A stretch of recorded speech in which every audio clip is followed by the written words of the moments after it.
আমরা যখন কোনো জায়গায় যাই তখন আমাদের নজর সবসময় পথের দিকে, আশেপাশের বাড়ি, পথ চলতি মানুষ সবার দিকে রাখতে হয়, নয়তো আমরা হয়তো দুর্ঘটনায় পড়তে পারি।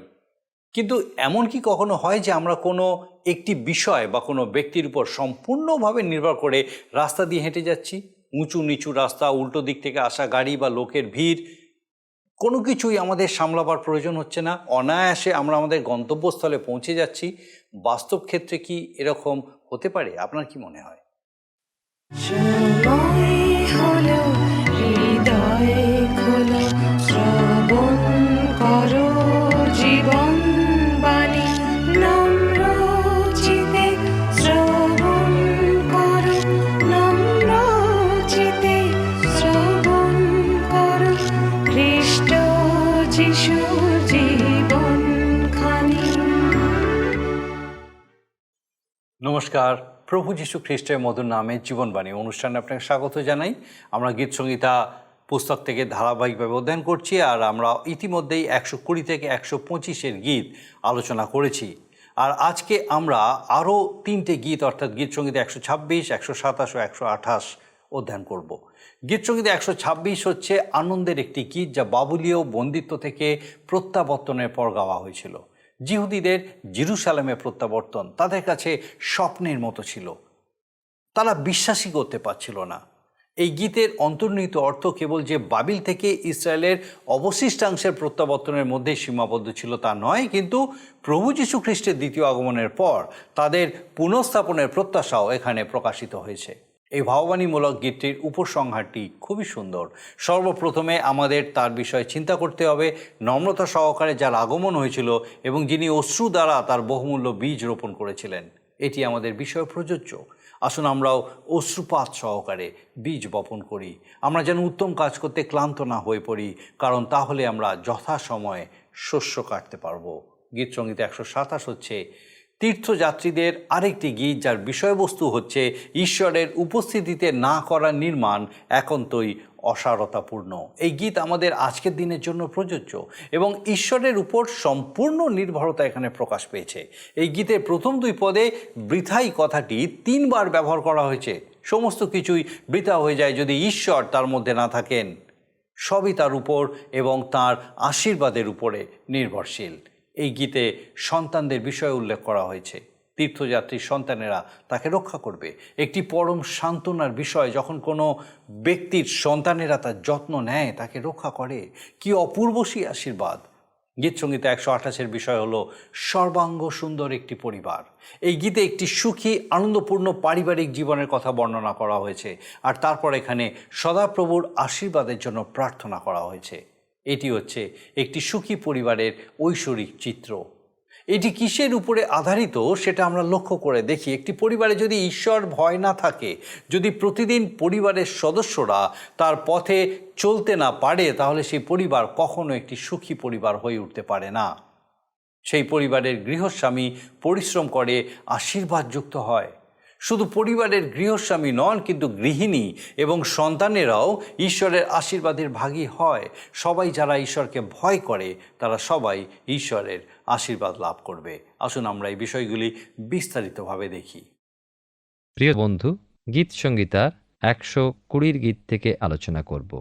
আমরা দেখি যে এই 120 গীতটি আমাদের কাছে এক নতুন অধ্যায় বহন করে নিয়ে আসে।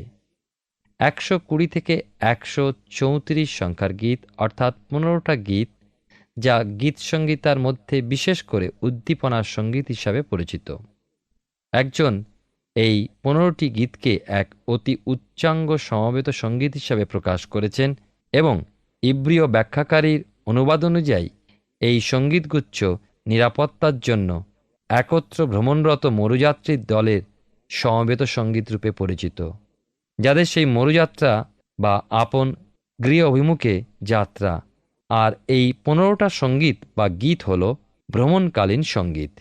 এবং আমি দেখি যে সেই সময় ইসরায়েল জাতি এই সঙ্গীতগুলোকে 2টো ভিন্ন পদ্ধতিতে ব্যবহার করতেন।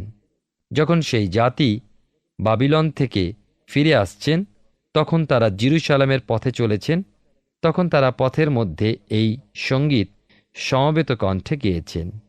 এই যে তারা পথের মধ্যে চলেছেন, তা আমরা ইসরা পুস্তকের মধ্যে স্পষ্ট দেখতে পাই। ইসরা পুস্তকের 7 অধ্যায় 9 পদে ইসরা বলছেন যে প্রথম মাসের প্রথম দিনে তিনি বাবিল হইতে যাত্রা আরম্ভ করিয়াছিলেন এবং তাহার উপর তাহার ঈশ্বরের মঙ্গলময় হস্ত থাকায় তিনি পঞ্চম মাসের প্রথম দিনে জেরুজালেমে উপস্থিত হইলেন। এই পদটি আমাদের কাছে প্রকাশ করে যে ইসরা বাবিল হতে জেরুজালেমের দিকে আগিয়ে চলেছেন। আমরা দেখি যে সেই জাতি বৎসরের মধ্যে 3 বার, বিশেষ করে 3টি বিশেষ অনুষ্ঠান উদযাপনের দিনে তারা যখন ঈশ্বরের নির্দেশ অনুযায়ী জেরুজালেমে ফিরতেন ঈশ্বরের উপাসনা করার উদ্দেশ্যে, তখন তারা তাদের সেই আসার যে সময় পথের মধ্যে পেতেন, সেই সময় তারা এই সঙ্গীতগুলিকে সমবেত কণ্ঠে গাইতে গাইতে চলে আসতেন এবং তারা এই গীতগুলোকে ধারাবাহিকভাবে গেয়ে যেতেন এবং যতক্ষণ না তারা 134 সংখ্যার গীতের মধ্যে আসতে পারতেন ততক্ষণ তারা কোনো মতেই গাইতে বিরত হতেন না। এবং তারা যখন সেই জেরুজালেম মন্দিরে ঈশ্বরের সম্মুখে দাঁড়াতেন তখনও কিন্তু সেই ঈশ্বরের প্রশংসার উদ্দেশ্যে তারা এই গীতগুলো পর্যায়ক্রমে গাইতেন। সেহেতু এই গীতগুলোকে বলা হয়ে থাকে ভ্রমণকালীন সঙ্গীত, যা কিনা চলতি পথের কষ্ট নিরাময় করে, সেহেতু এর মধ্যে করে আনন্দ ও উদ্দীপনা দ্বারা আমরাও উত্তপ্ত হই ও জীবন পথে চলতে শক্তি পাই। এবং এর মধ্যেই আমরা দেখি যে আমাদের প্রভু যীশুখ্রিস্ট তিনি নিজেও এই ভ্রমণের মধ্যে রয়েছিলেন। তিনি তার শৈশবে পিতামাতার সঙ্গে জেরুজালেমে কোনো একটা উৎসব উদযাপন করতে আসছিলেন।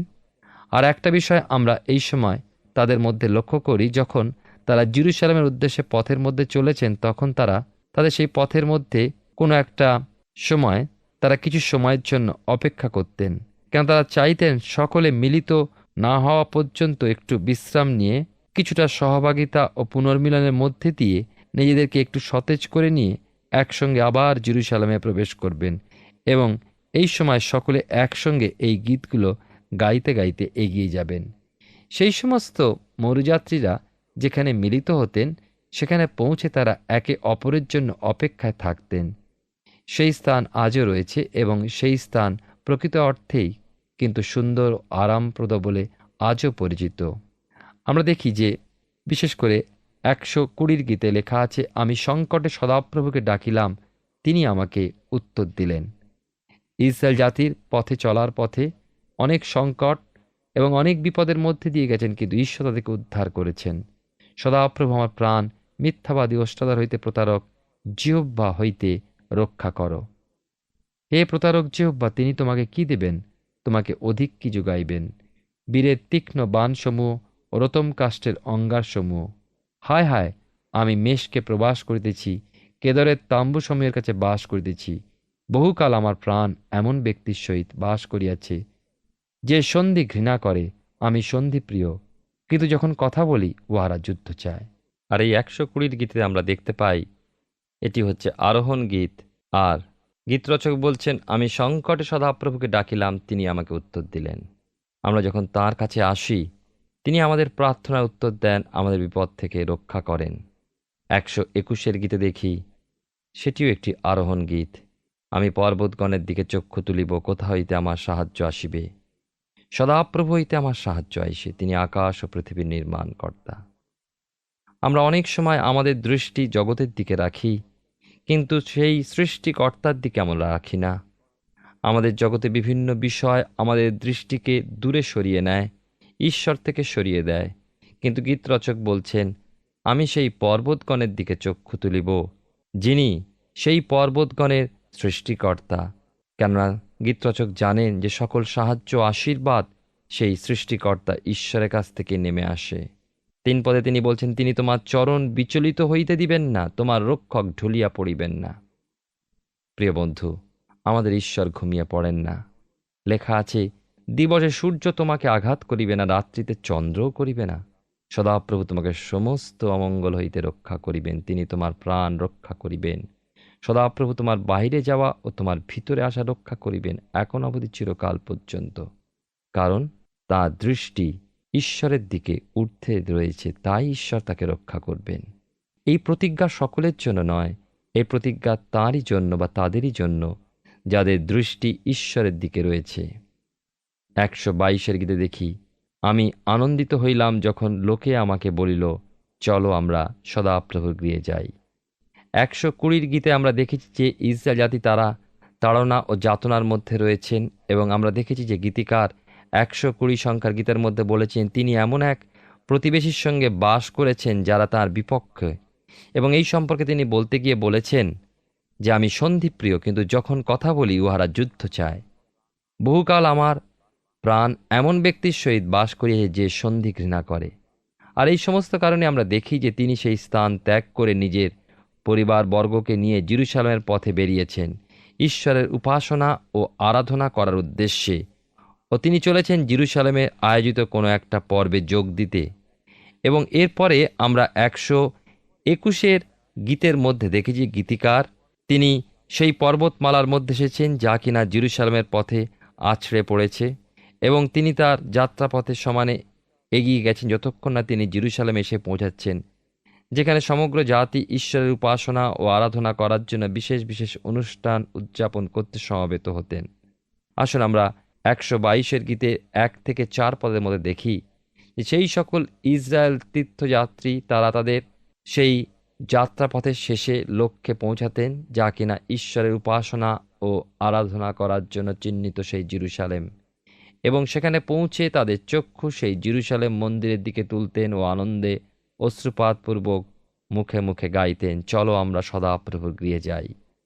সেই কারণে এই গীতটি সত্যি একটি আনন্দ গীত, আর এই গীতটা নিঃসন্দেহে একটা ভবিষ্যৎবাণী, কেননা এর মধ্যে রয়েছে একটা স্বর্ণযুগের ইঙ্গিত, যে যুগে সমস্ত জাতি একত্রে জেরুজালেম মন্দিরে সমবেত হবেন ও ঈশ্বরের উদ্দেশ্যে স্তব স্তুতি বন্দনা গাইবেন।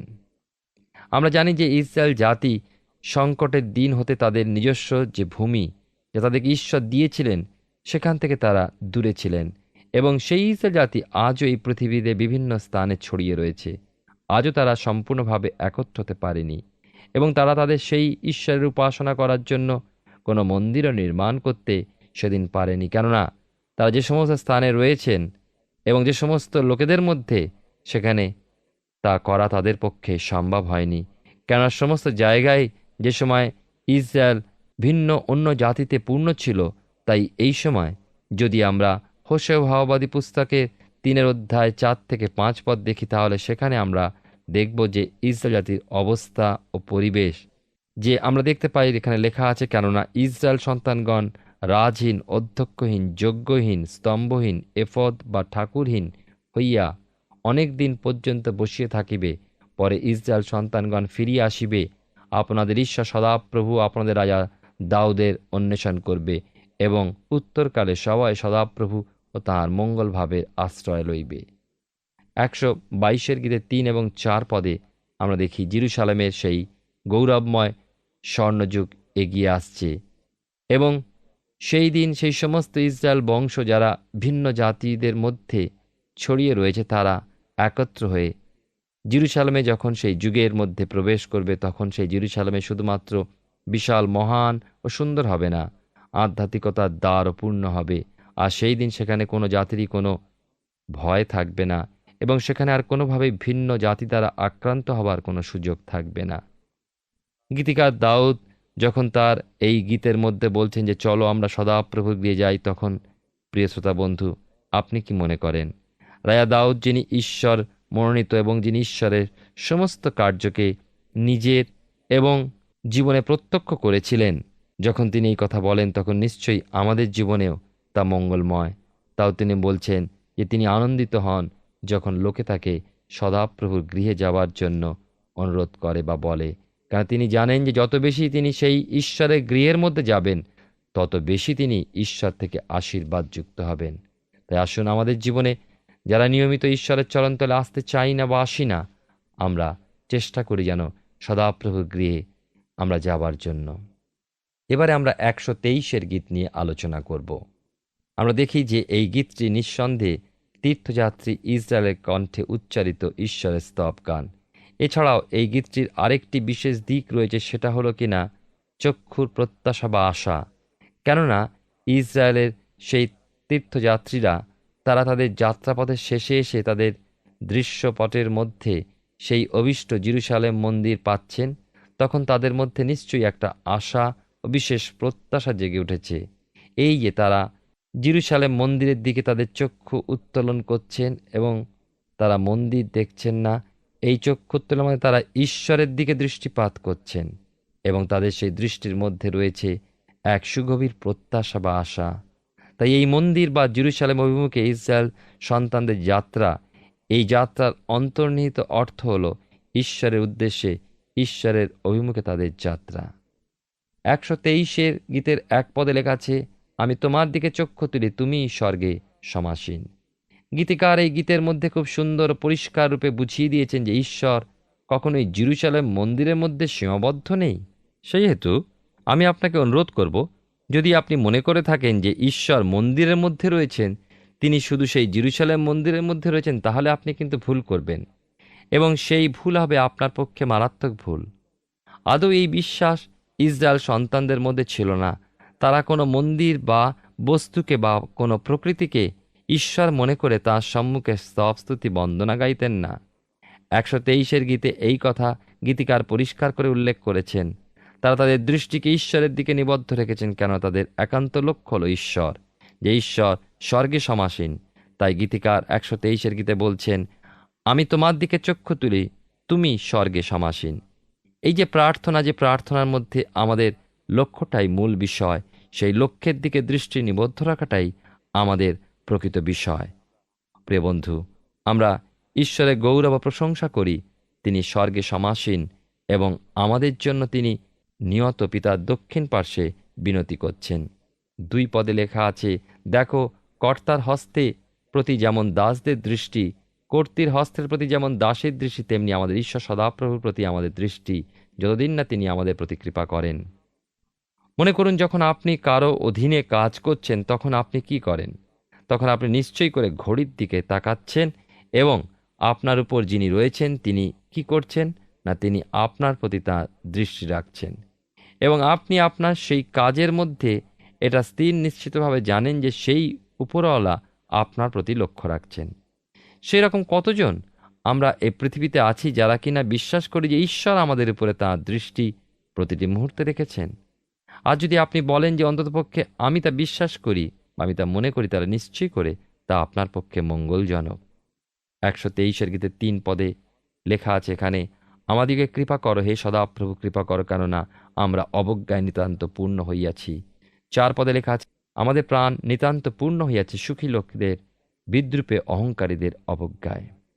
এর আগের অধ্যায় আলোচনার মধ্যে আমরা দেখেছি যে ইসরায়েল সন্তানগণ পৃথিবীর বিভিন্ন স্থানে ছড়িয়ে গেছেন, কিন্তু এখন আমরা এখানে দেখছি যে তারা সবাই জেরুজালেমে আসছেন এবং তারা এই জেরুজালেমে আসছেন একটা উদ্দেশ্য নিয়ে, সেখানে তারা ঈশ্বরের কাছে তার করুণা বা কৃপা চাইবেন, কেননা তারা জানেন যে তারা অধার্মিক এবং তাদের প্রতি ঈশ্বরের করুণার একান্ত প্রয়োজন। তাই সেই সমস্ত ইসরায়েল সন্তানগণ শুধু শুধু উৎসব উদযাপন করার উদ্দেশ্যে জেরুজালেমে আসছেন না, তারা একেবারে আশা নিয়ে আসছেন বা চলেছেন যে তারা জেরুজালেমে যাবেন এবং ঈশ্বরের আশীর্বাদ তারা গ্রহণ করবেন। আর ইসরায়েল সন্তানগণ জেরুজালেমে আসছেন এবং তাদের দৃষ্টিতে রয়েছে আশা এবং তাদের দৃষ্টিকে এমনভাবে রেখেছেন যে দৃষ্টি স্বর্গের দিকে, যেখানে ঈশ্বর সমাসীন। প্রিয় ভাই ও বোন, আসুন আমাদের দৃষ্টি ঈশ্বরের দিকে রাখি, যিনি আমাদের দিকে দৃষ্টি রেখেছেন। এবার আমি আপনাদের কাছে 124 গীত নিয়ে আলোচনা করব, দাউদের আরোহণ গীত। এই গীত রাজা দাউদ রচিত, যা কিনা তীর্থযাত্রী ইসরায়েল তাদের পথ পরিক্রমাকালীন সকলে মিলে গেয়েছিল এবং তারা জেরুজালেমের অভিমুখে চলেছেন। তারা ক্রমাগত উপরের দিকে চলেছেন। সেই অবস্থায় তারা এই গীত সমবেত কণ্ঠে গাইছেন, কেন তারা তাদের জীবনে বিগত দিনে যা সমস্ত দেখেছেন এবং যেভাবে ঈশ্বর তাদেরকে সাহায্য করেছেন, সেই সমস্ত তারা স্মরণ করেছেন ও তাকে এই গানের মধ্যে দিয়ে প্রকাশ করেছেন। আর এই গীত যখন আমরা সম্পূর্ণরূপে পড়ি, তখন আমরা দেখি যে এই গীতের মধ্যে রয়েছে ইসরায়েল জাতির প্রতি ঈশ্বরের সাহায্য ও পরজাতি থেকে তাদের উদ্ধার।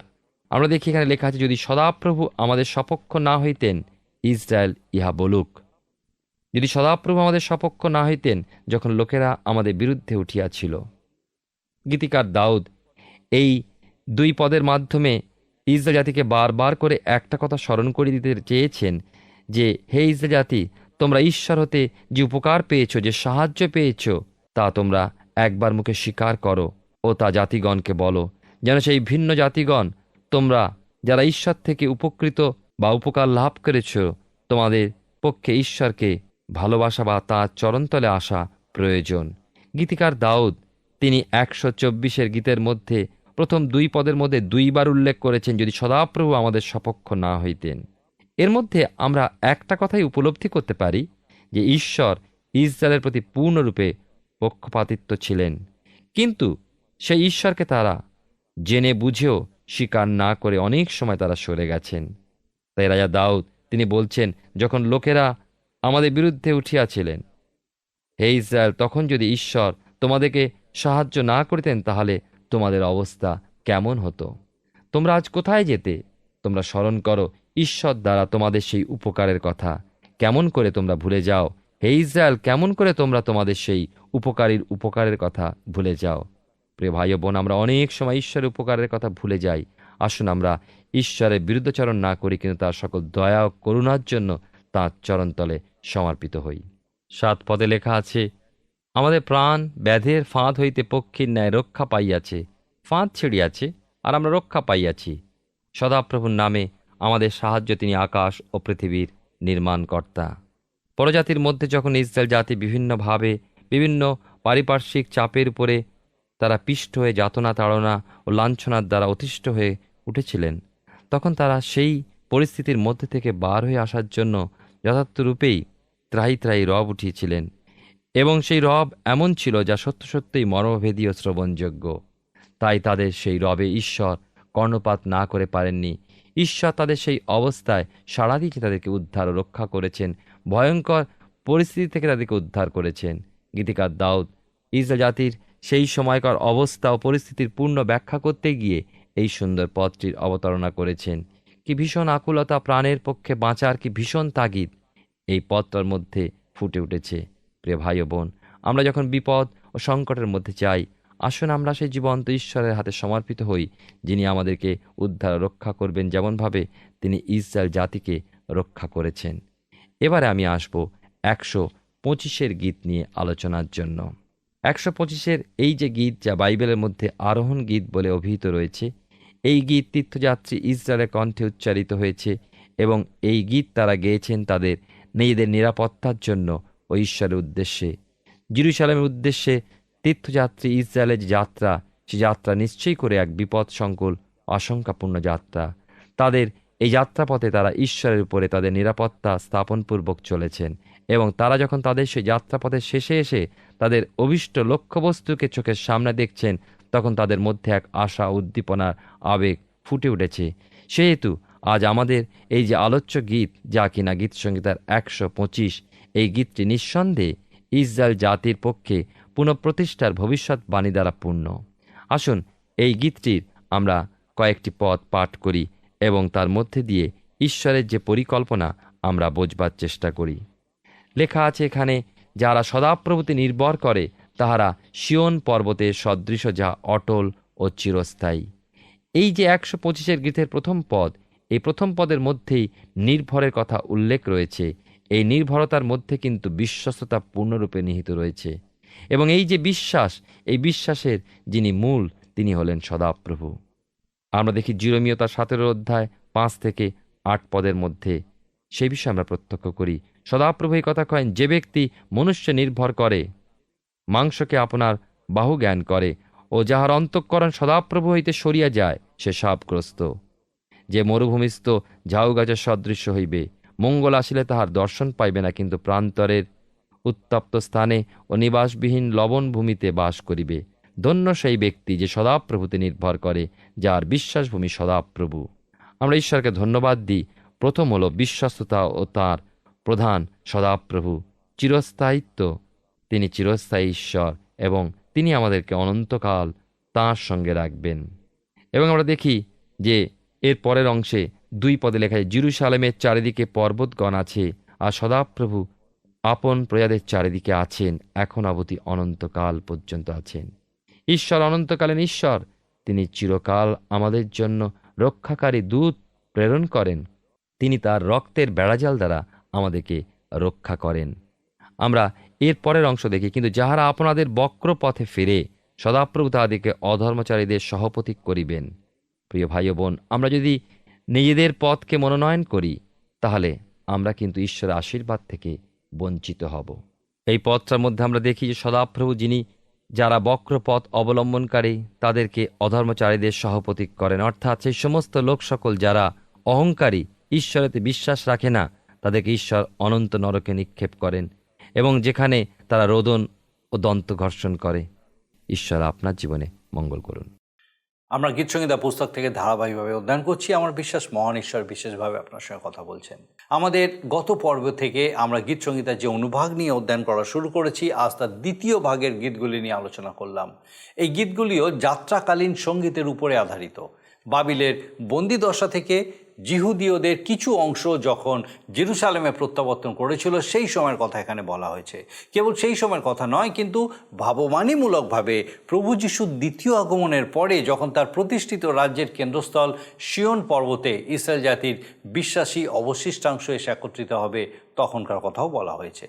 সেই সময় ঈশ্বরের উপস্থিতি সেই পবিত্র স্থানে সর্বত্র সর্বসময় উপলব্ধি করা যাবে। এবং আমাদের মনে রাখতে হবে যে কোনো নির্মাণ, যে কোনো গঠন যদি ঈশ্বরের উপস্থিতিতে না করা হয় তাহলে সেগুলি অসার হয়ে যায়। ঈশ্বরের উপস্থিতিতে গড়ে ওঠা একটি পরিবার সবসময় সুখী ও আনন্দদায়ক হয়। ঈশ্বরের প্রতি ভয় ও ভক্তি সর্বসময় সে পরিবারকে সুখী, সমৃদ্ধশালী এবং আশীর্বাদযুক্ত করে তোলে। আমাদের আগামী পর্বে গীতসংহিতার এই অনুভাগের তৃতীয় অংশের গীতগুলি অর্থাৎ গীতসংহিতা 129, 130 এবং 131 নিয়ে আমরা আলোচনা করব। আসুন এখন প্রার্থনায় যাব, আর আমি চাইব আপনি আমার সঙ্গে যোগ দিন। করুণাময় স্বর্গীয় পিতা, ধন্যবাদ দিই তোমার অপার অনুগ্রহ করুণার জন্য। ধন্যবাদ দিই একটিবার তোমার জীবন্ত বাক্যের সামনে আমাদেরকে রেখেছো। ধন্যবাদ দিই আমাদের সেই প্রত্যেক দর্শক বন্ধুর জন্য যাদেরকে বিশেষভাবে আজকে তোমার জীবন্ত বাক্য দ্বারা তুমি উৎসাহিত উজ্জীবিত করেছো, অনুপ্রাণিত করেছো। প্রভু, তোমার পবিত্র পরাক্রমে এইভাবেই যেন তারা তোমাদের বৃদ্ধি পায়। পিতা গো, বিশেষ করে প্রার্থনা করি তাদের কি পরিস্থিতি এই মুহূর্তে আমরা জানি না, কতটা অসহায় বা কতটা ভালো আমরা জানি না, কিন্তু প্রার্থনা করি প্রভু তোমার পবিত্র উপস্থিতি, তোমার সহভাগিতা যেন সেই প্রত্যেকের সঙ্গে থাকে। প্রত্যেক দর্শক বন্ধু, তাদের পরিবার, তাদের গৃহে তোমার উপস্থিতি, তোমার সান্নিধ্য তুমি সদা সর্বদা তাদেরকে উপলব্ধি করতে সাহায্য করো। আরেকটিবার আমরা প্রত্যেকে তোমার চরণে সমর্পিত ধন্যবাদের সঙ্গে প্রার্থনা তোমার যিশু নামে চাই, আমেন। আমার বিশ্বাস আমাদের এই জীবনবাণী অনুষ্ঠানে আগামী দিনেও আপনি উপস্থিত থাকবেন, যখন এইভাবে ঈশ্বরের বাক্য আমাদেরকে উৎসাহিত, উজ্জীবিত, অনুপ্রাণিত করবে। ঈশ্বর আপনার মঙ্গল করুন। প্রিয় বন্ধু, আশা করি জীবনবাণী অনুষ্ঠানটি আপনার ভালো লেগেছে। আর যদি ভালো লেগে থাকে তাহলে অবশ্যই আমাদের একটি মিসড কল দিন। আপনার দেওয়া মিসড কলটি আমাদের কাছে অতি মূল্যবান। আমরা আনন্দের সাথে জানাই, প্রতিটা মিসড কল দাতাদের মধ্যে থেকে সপ্তাহের শেষে বিশেষ দর্শক বন্ধুকে বেছে নেওয়া হবে এবং সেই দর্শক বন্ধুকে পুরস্কৃত করা হবে ও সপ্তাহের শেষে তার ছবি ও নাম আমাদের অনুষ্ঠানে প্রকাশ করা হবে। গত সপ্তাহের বিজয়ী দর্শক বন্ধুরা হলেন দক্ষিণ 24 পরগনা থেকে মৃণাল সরকার ও উত্তর 24 পরগনা থেকে লিপিকা সমাদ্দার। আমাদের মিসড কল দেবার নম্বরটি হল 04449081 আপনি প্রার্থনা ও আরও অধিক জানতে আগ্রহী হলে আমাদের সঙ্গে অবশ্যই ফোনের মাধ্যমে যোগাযোগ করতে পারেন। আমাদের মোবাইল নাম্বার 9433497235 এবং আরেকটি হল 9433803755। আর আমাদের ঠিকানা টিভি স্ক্রিনে আপনারা দেখে নিন। ধন্যবাদ। ভালো থাকুন, সুস্থ থাকুন।